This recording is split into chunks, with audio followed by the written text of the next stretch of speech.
The invitation arrived on a Tuesday in March.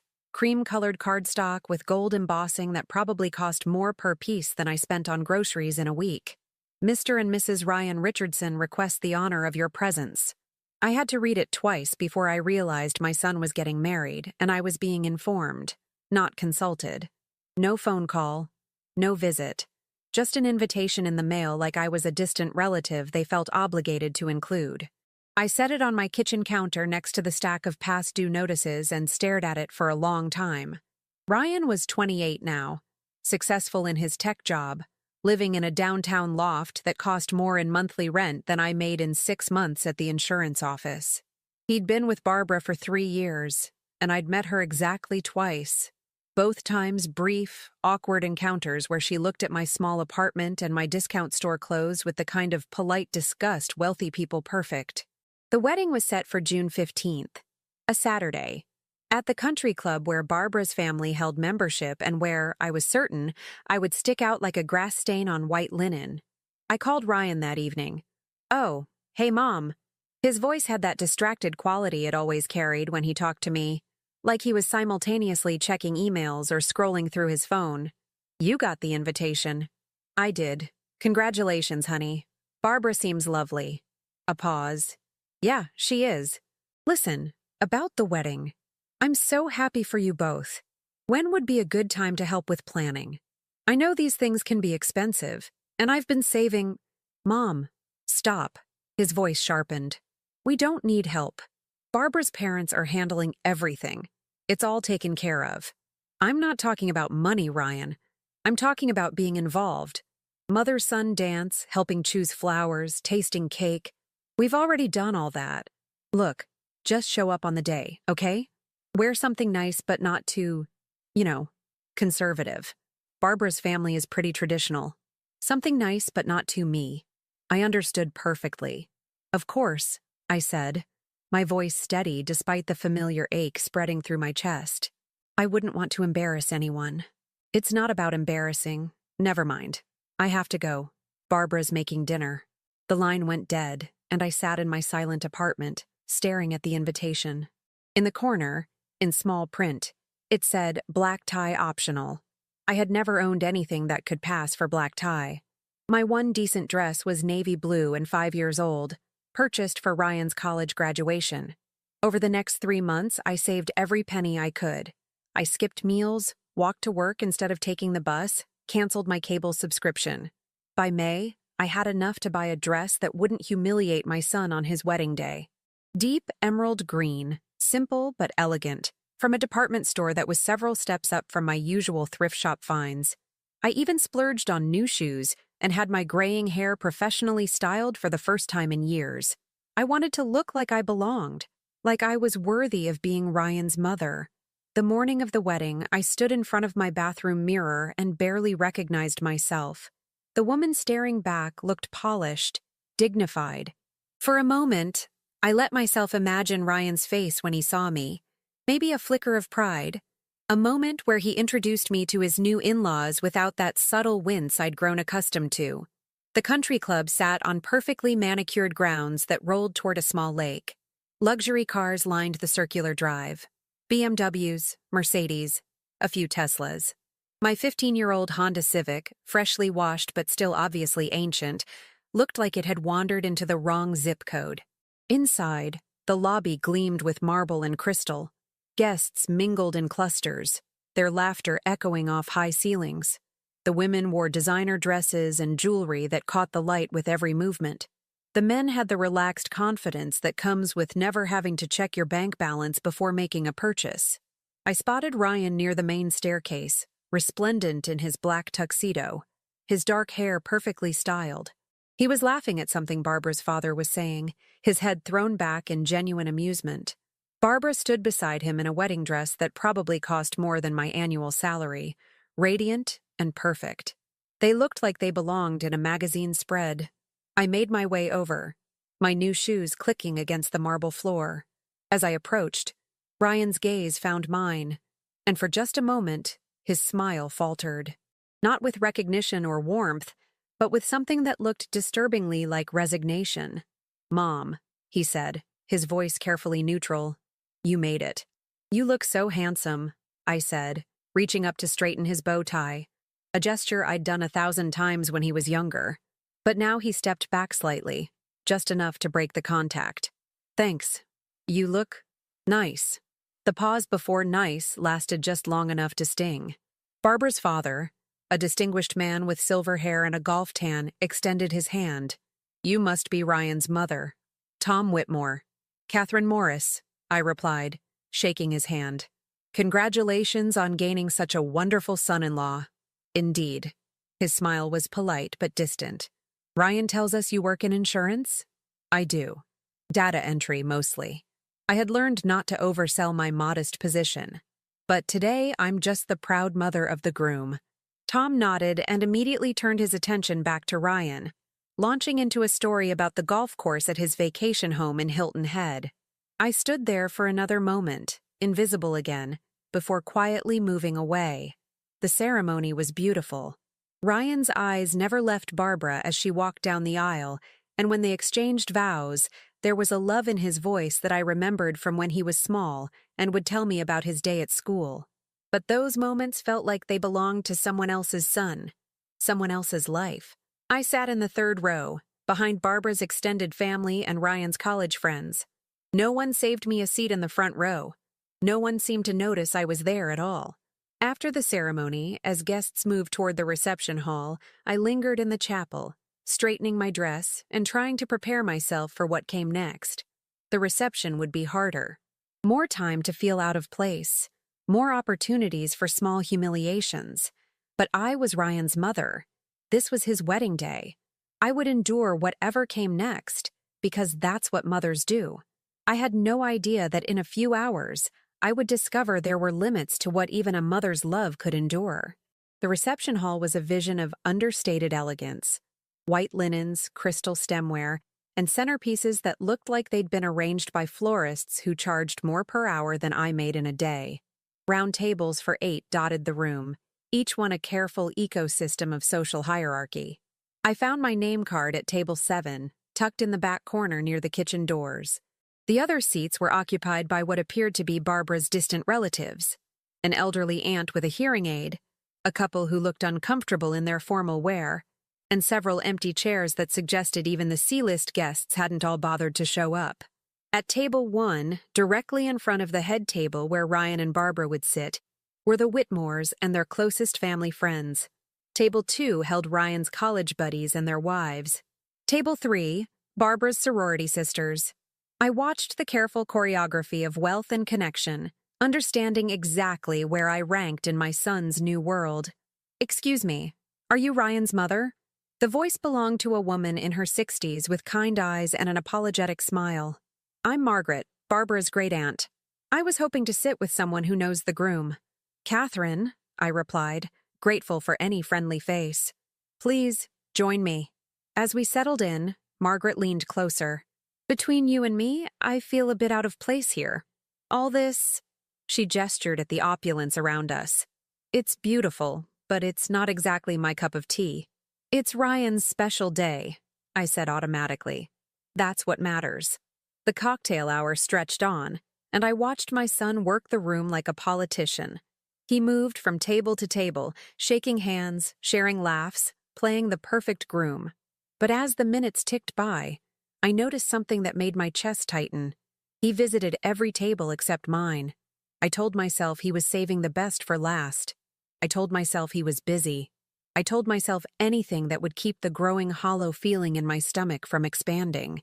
When dinner was finally served, the waitstaff moved with practiced efficiency, delivering plates to the head table first, then working their way through the hierarchy.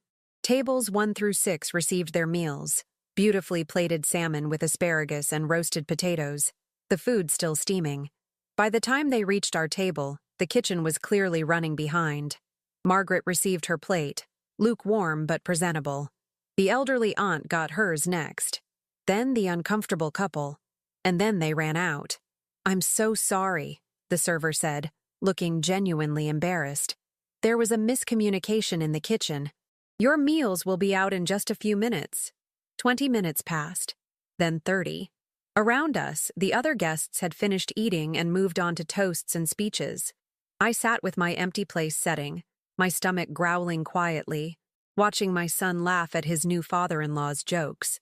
Finally, a different server appeared with a plate. The salmon was cold, the asparagus limp, the potatoes congealed with a skin of cooling grease. It looked like the kind of meal you'd find under a heat lamp at a cheap buffet. "Kitchen scraps," Margaret whispered sympathetically. "This is inexcusable." But I smiled and picked up my fork. "It's fine," I said. "I'm just happy to be here." The truth was, I was used to leftovers. Used to being last. Used to making do with whatever remained after everyone else had taken their share. This was just another variation on a familiar theme. I was halfway through my cold salmon when I heard it. Ryan's voice, carrying across the room as he stood to give his thank you speech. But before he addressed the crowd, he was talking to Barbara, his voice just loud enough for the nearby tables to hear. "Did you see they finally brought my mom her food?" He gestured toward my table with a grin that looked cruel in the soft lighting. "She's used to eating what life leaves behind, so she won't mind." Barbara laughed, a tinkling sound like breaking glass. Several people at the head table joined in, following her lead. The sound rippled outward as Ryan's college friends picked up on the joke, their wives covering their mouths to hide their giggles. I set down my fork carefully, my hand steady despite the earthquake happening inside my chest. Margaret looked horrified. "Did he just—" "It's fine," I said again, but the words felt like ash in my mouth. Ryan continued his speech, thanking the Whitmores for welcoming him into their family, thanking his friends for their support, thanking Barbara for making him the luckiest man alive. He thanked the caterers, the musicians, even the florists. He never mentioned me. When he finished, the applause was thunderous. Glasses clinked, people wiped tears from their eyes, and Ryan bent to kiss his bride as if he'd just delivered the most heartfelt speech ever given. I sat in my corner, surrounded by cold food and the echoing memory of my son's laughter at my expense, and felt something inside me break cleanly in two. Not shatter. That would have been messier, more dramatic. This was precise, surgical. The final severance of whatever connection I'd been desperately trying to maintain. The dancing began after dinner. Ryan and Barbara glided across the floor for their first dance, looking like something out of a fairy tale. Then came the parent dances. Tom Whitmore spinning Barbara with practiced grace, Barbara's mother swaying sentimentally with Ryan. I waited for Ryan to find me for our dance. I had imagined this moment for months, had even practiced a few steps in my living room while old music played from my phone. But as the evening wore on and other family members joined the dancing, it became clear that no invitation was coming. Ryan was too busy, too important, too caught up in his new life to remember the woman who had raised him alone after his father left when he was 7, the woman who had worked double shifts to pay for his baseball equipment, who had helped him with algebra homework at the kitchen table every night, who had driven him to college in her falling-apart car and cried in the parking lot after saying goodbye. Margaret touched my arm gently. "Are you all right, dear?" I looked around the room, at the laughter and celebration, at my son spinning on the dance floor with his beautiful wife, at the life he had built that had no place for me in it. For the first time all evening, I felt completely clear about what was happening. "I'm perfect," I said, and meant it. I stood up, smoothing my emerald dress one last time. I walked to the coat check, retrieved my purse, and headed for the exit. No one noticed me leaving. Not Ryan, not Barbara, not any of the guests who had spent the evening pretending I didn't exist. But as I reached the lobby, I heard footsteps behind me. "Mrs. Morris?" It was Margaret, slightly out of breath. "Are you leaving?" "I am." Without saying goodbye? I turned to look back through the doorway at the reception still in full swing. Ryan was at the bar now, surrounded by his friends. His tie loosened and his face flushed with champagne and happiness. He looked young and carefree and completely unburdened by thoughts of his mother. "He won't notice," I said simply. Margaret's face crumpled with sympathy. "I'm so sorry. The way he spoke about you, that wasn't right." "No," I agreed. "It wasn't." But as I walked to my car under the soft glow of the country club's landscape lighting, I wasn't thinking about apologies or sympathy. I was thinking about the email I would write when I got home. The one that would arrive in Ryan's inbox tomorrow morning while he was still recovering from his wedding hangover. The one that would change everything. I drove home in complete silence. No radio, no thoughts, just the steady rhythm of my heartbeat and the white lines disappearing under my headlights. The woman who had entered that country club 6 hours ago, hopeful, nervous, still believing in the possibility of reconciliation, was gone. In her place sat someone I was just beginning to meet. My apartment felt different when I walked in. Smaller, but also cleaner somehow, stripped of illusions. I hung my emerald dress in the closet next to my work clothes and changed into jeans and a t-shirt. Then I sat at my kitchen table with my laptop and began to compose the most important email of my life. I didn't write it in anger. Anger would have been messy, emotional, easy to dismiss. Instead, I wrote it with the precision of someone who had finally stopped pretending that love could exist without respect. Ryan, I'm writing this while your wedding day is still fresh in my memory, though I suspect the details that matter to me are different from the ones you'll remember. I want to thank you for the clarity you provided tonight. Your comment about me being used to eating what life leaves behind was illuminating. Not because it was cruel, though it was, but because it was honest. For the first time in years, you told me exactly what you think of me. You're right. I have spent most of my adult life accepting leftovers. Leftover time after you'd given your best hours to friends and girlfriends. Leftover attention after everyone more important had been tended to. Leftover consideration after everyone else's needs had been met. I accepted this because I believed that's what love looked like. That being your mother meant being grateful for whatever scraps of affection you chose to throw my way. But tonight, watching you laugh while I sat with my cold dinner, I realized something important. I taught you to treat me like leftovers. Every time I accepted less than basic human decency, I was showing you that I believed I deserved less than basic human decency. I won't be making that mistake anymore. Effective immediately, I am withdrawing from all financial support I have been providing. This includes the $500 monthly deposits I've been making to your savings account since you graduated college. You thought those came from your trust fund, but there is no trust fund. It was me, working overtime and skipping meals so you could build your nest egg. I will also be discontinuing the life insurance policy that names you as beneficiary.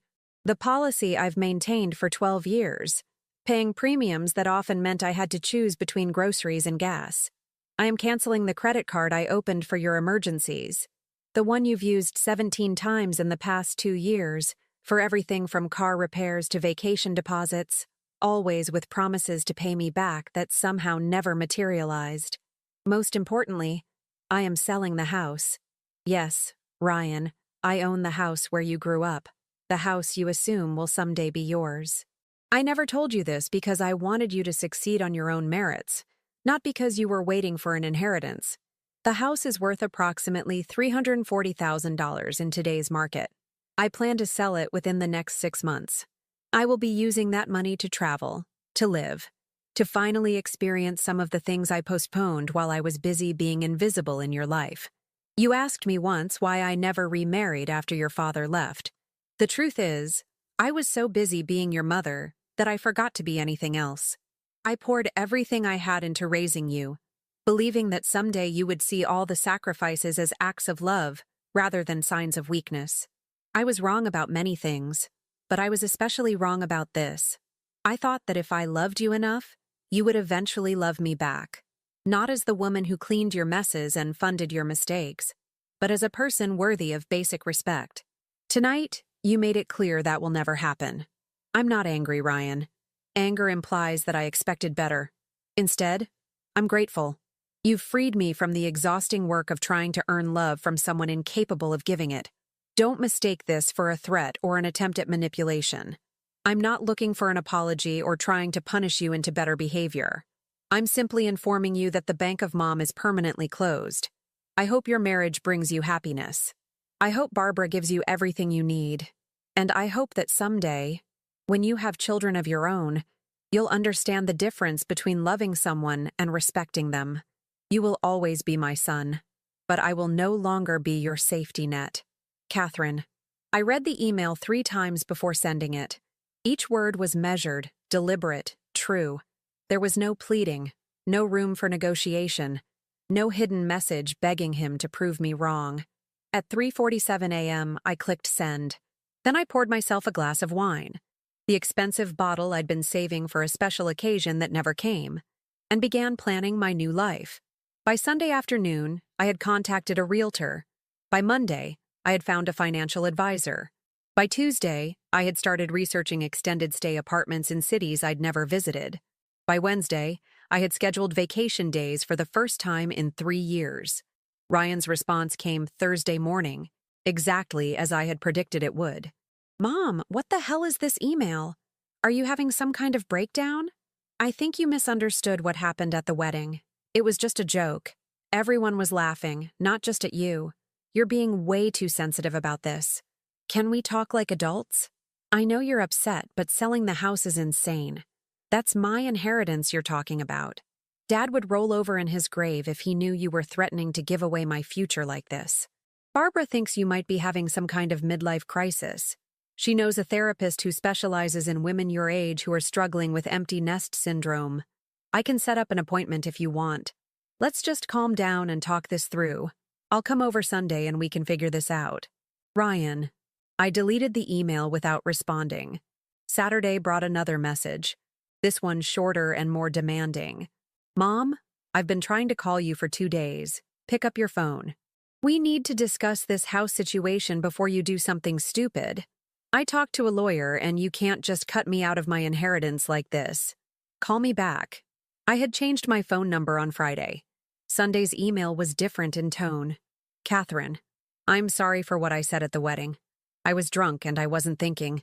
You know I love you and I didn't mean to hurt your feelings. But this whole thing is getting out of hand. Barbara's parents are asking questions about why my mother is acting crazy, and it's embarrassing for both of us. Look, I'll pay you back for whatever money you think I owe you. We can work out a payment plan, but you can't sell the house. I have friends who are interested in buying it from you at a fair price if you really need the money right now. Let's just meet and talk this through face to face. I'll take you to dinner somewhere nice and we can sort all this out." I forwarded this email to my realtor with a note. "Please expedite the listing process." The house went on the market Tuesday morning. It had 3 showings by Thursday and 2 offers by the weekend. I accepted the higher offer, $15,000 over asking price, cash deal, 30-day closing. Ryan's final email arrived that Sunday. "You win. I don't know what kind of game you're playing, but congratulations. You've managed to destroy our relationship and humiliate me in front of my new family. I hope whatever point you think you're making is worth losing your son over. Don't contact me again. I'm done trying to fix whatever is broken in you." I printed this email and put it in a folder labeled Evidence. Not for any legal purpose, but as a reminder of who my son really was when he thought I might stop funding his lifestyle. The closing on the house was scheduled for July 20th. I had already put deposits down on a furnished apartment in Savannah and booked a month-long stay in a bed and breakfast in Vermont for the fall. For the first time in 30 years, I was making plans that had nothing to do with Ryan's needs, Ryan's schedule, or Ryan's approval. The woman who had raised him was gone. In her place was someone who was finally ready to live for herself. The house sold on a Tuesday. I signed the papers in a conference room that smelled like leather and expensive cologne, surrounded by strangers who treated this transaction like any other business deal, which I suppose it was. The check was substantial enough to make the banker raise her eyebrows slightly as she processed the deposit. $355,000 after fees and commissions. More money than I had ever held at one time.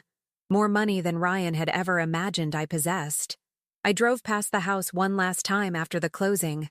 The new owners had already moved in. A young couple with a toddler who was riding a plastic tricycle in the driveway where Ryan used to practice basketball shots. They looked happy, oblivious to the decades of sacrifice and disappointment that had played out within those walls. I felt nothing looking at it. No nostalgia, no regret. It was just a building now, holding someone else's dreams. My phone, the new number Ryan didn't have, had remained blissfully silent for 3 weeks. But that evening, As I was packing the last of my belongings for the move to Savannah, someone knocked on my apartment door. Through the peephole, I saw Barbara standing in the hallway, looking perfectly composed in her designer clothes and subtle makeup. She was alone. I opened the door but didn't invite her in. "Catherine." Her voice was carefully modulated, the tone she probably used with difficult clients at whatever PR firm she worked for. "May I come in? I think we need to talk." "I don't think we do." "Please. This affects all of us." She gestured vaguely at the space between us. "This whole situation has gotten out of hand." I stepped aside and let her enter, more out of curiosity than courtesy. She took in my half-packed boxes and bare walls with the same polite assessment she'd used when evaluating my dress at the wedding. "Coffee?" I offered, though I hoped she'd decline. "That would be lovely." I made 2 cups from the instant coffee that was all I had left, serving them in mismatched mugs. Barbara accepted hers with a smile that didn't reach her eyes. "I want you to know that I had no idea Ryan was financially dependent on you to such an extent." She sipped her coffee delicately. "He never mentioned the monthly deposits or the credit card arrangement." "I'm sure he didn't. When I married him, I assumed his savings account represented his own financial discipline." "If I had known..." She trailed off, letting me fill in the blanks about what a responsible woman like her would have done. "Would it have mattered?" Barbara's composure flickered slightly. "Of course it would have mattered. I don't believe in adults relying on their parents indefinitely. But now that we know about these arrangements, we can work something out. Ryan's salary is quite good, and with my income, we can certainly manage a reasonable repayment plan. There's nothing to repay. I was giving gifts to my son, gifts that I'm no longer in a position to give." "Catherine." Barbara leaned forward, her voice taking on a more urgent tone. "I need you to understand something. Ryan's reputation at his company is suffering.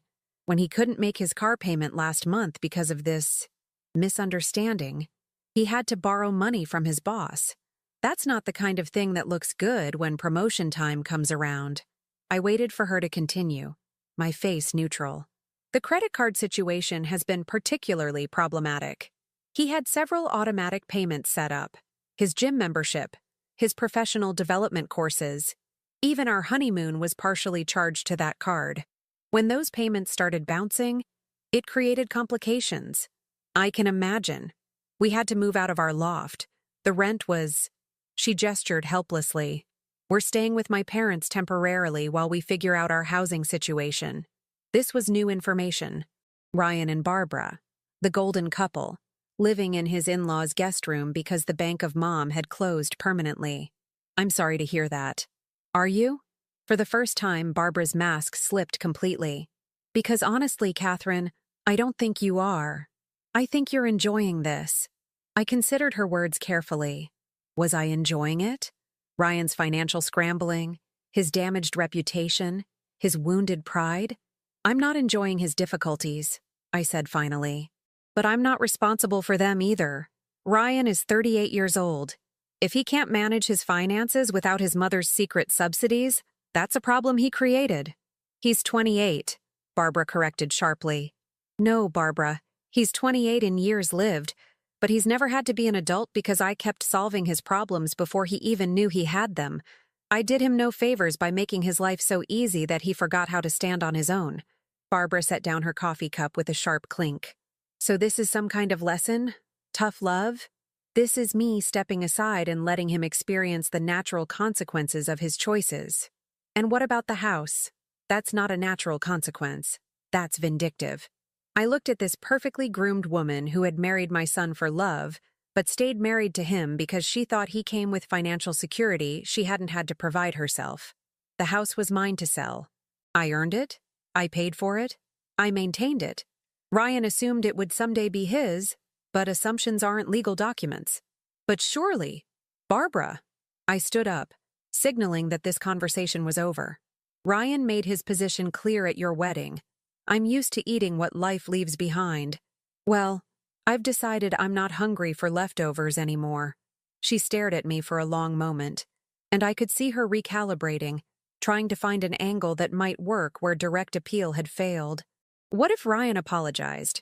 Really apologized? Would that make a difference? No. What if we invited you to dinner? Made sure you felt included in our lives going forward? No.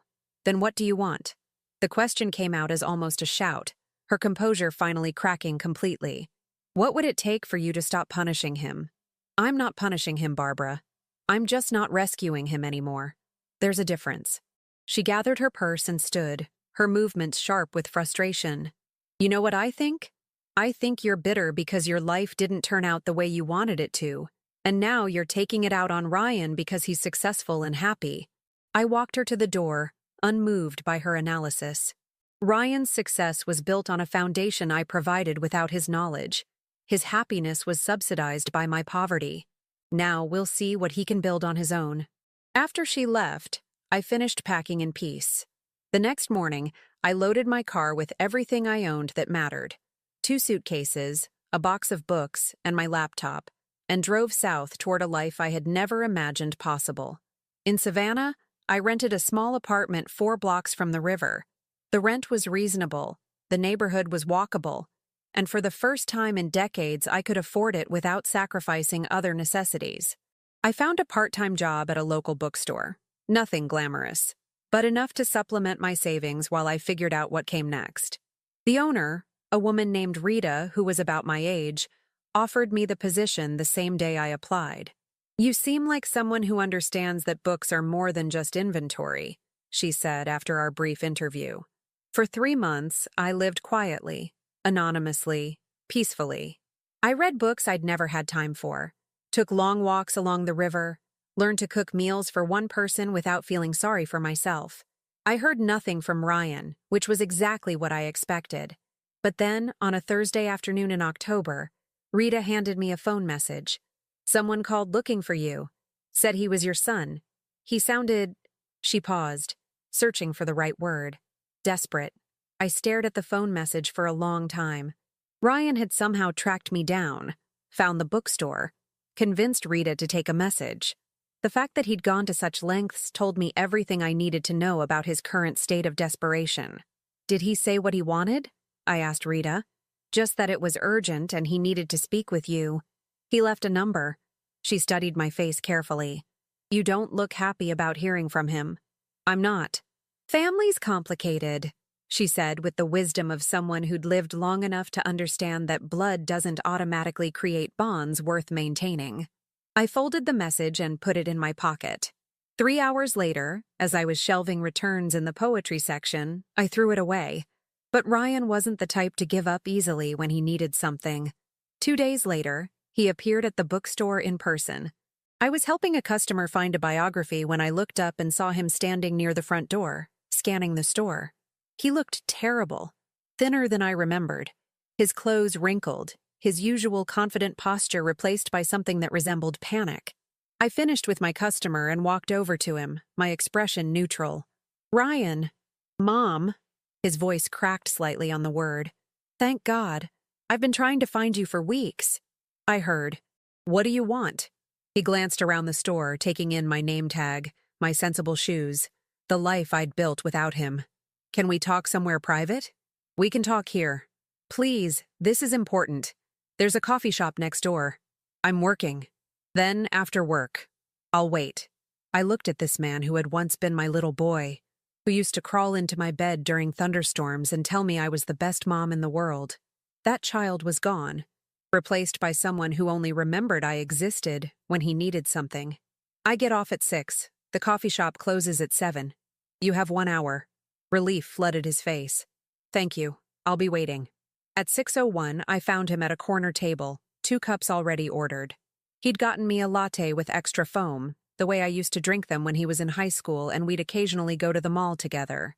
The gesture was calculated to remind me of better times. I sat down without touching the coffee.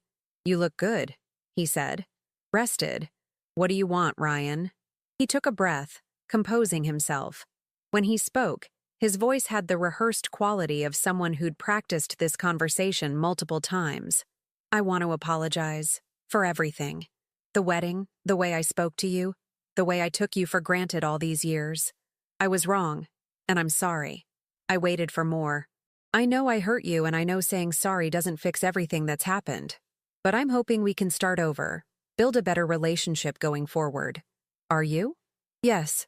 I've learned a lot about myself over the past few months, about what really matters. And what matters is family. Interesting timing for this revelation. His carefully composed expression flickered. What do you mean? I mean, it's curious that you discovered the importance of family right around the time your financial situation became difficult. This isn't about money. I leaned back in my chair, studying him. Isn't it? Because Barbara paid me a visit a few months ago. She was quite informative about your current circumstances. Ryan's face flushed. Barbara had no right to involve you in our problems. So you admit you have problems. Everyone has problems, Mom. Look, I know what you're thinking, but this isn't about the money. Yes, things have been tight since you cut us off, but we're managing. I got a promotion at work. Barbara's taking on more clients. We're fine. Then why are you here? The question hung in the air between us. Ryan stared into his coffee cup, his composure finally beginning to crack. Because I miss you, he said quietly. Because I realize what I lost. What did you lose, Ryan? My mother, my family. The person who always believed in me, even when I didn't believe in myself. The person who always rescued you, you mean? That's not fair, isn't it? Because I've been thinking about our relationship over the past few months, and I've realized something interesting. You never called me just to talk. You never visited unless you needed something. You never included me in your life unless it benefited you somehow. So when you say you miss me, what exactly do you miss? Ryan's hands were shaking slightly as he reached for his coffee. I miss having a mother who loved me. I did love you. I loved you so much that I forgot to require you to love me back. I do love you. No, Ryan. You love what I provided. The safety net, the financial support, the unconditional acceptance of your choices no matter how they affected me. You loved having a mother who asked for nothing and gave everything. That's not true. I opened my purse and pulled out my phone, scrolling to the photo gallery. Do you know what I've been doing for the past 4 months? He shook his head. I went to Charleston and took a cooking class. I learned to make paella from scratch. I visited Asheville and hiked parts of the Blue Ridge Parkway. I spent 2 weeks in Vermont watching the leaves change colors. I've read 37 books, learned to play chess, and started taking Spanish lessons online. I showed him photos, me laughing with my cooking class, standing on mountain overlooks, reading in a hammock strung between 2 oak trees. I've been living, Ryan. For the first time in 30 years, I've been living for myself instead of waiting for you to need me. But you could still do those things. We could even do some of them together. Could we? When was the last time you expressed interest in doing anything with me that wasn't connected to a favor you needed? Silence. I'll wait, I said. More silence. The truth is, Ryan, you never saw me as a person. I was a function, the mom function. And when that function became inconvenient or embarrassing, you made jokes about it at your wedding reception. I was drunk. I didn't mean... You meant every word. Drunk people don't lie, Ryan. They just stop editing their thoughts before they speak them. He was crying now, tears sliding down his cheeks as the full weight of what he'd lost began to settle on him. But I felt nothing. No urge to comfort him. No maternal instinct to make it better. What can I do? He whispered. Tell me what I can do to fix this. Nothing. There has to be something. Some way to earn your forgiveness. I'm not angry enough to need to forgive you, Ryan. Forgiveness implies that I'm holding on to hurt, waiting for you to heal it. But I'm not hurt anymore. I'm free. I don't understand. I know you don't. That's exactly the problem. I stood up, leaving my untouched latte on the table. Ryan looked up at me with the expression of someone watching his entire world collapse. Wait, please, don't leave like this. I'm not leaving, Ryan. I left months ago. You just finally noticed. I walked toward the door, then turned back one last time. For what it's worth, I hope you learn to be happy with the life you chose, but you'll have to learn it without me. Outside, the Savannah evening was soft and warm. I walked slowly back to my apartment, past the squares filled with Spanish moss and the sound of jazz drifting from restaurant patios. Somewhere behind me, Ryan was probably still sitting at that table, trying to process the fact that his safety net was never coming back. Tomorrow, I would start planning my next adventure. Maybe Italy. Maybe Colorado. Maybe somewhere I'd never imagined going when I was too busy being someone's mother to be myself. The woman who had spent 30 years accepting leftovers was gone forever. In her place was someone who had finally learned that she deserved a seat at the table, or better yet, a table of her own.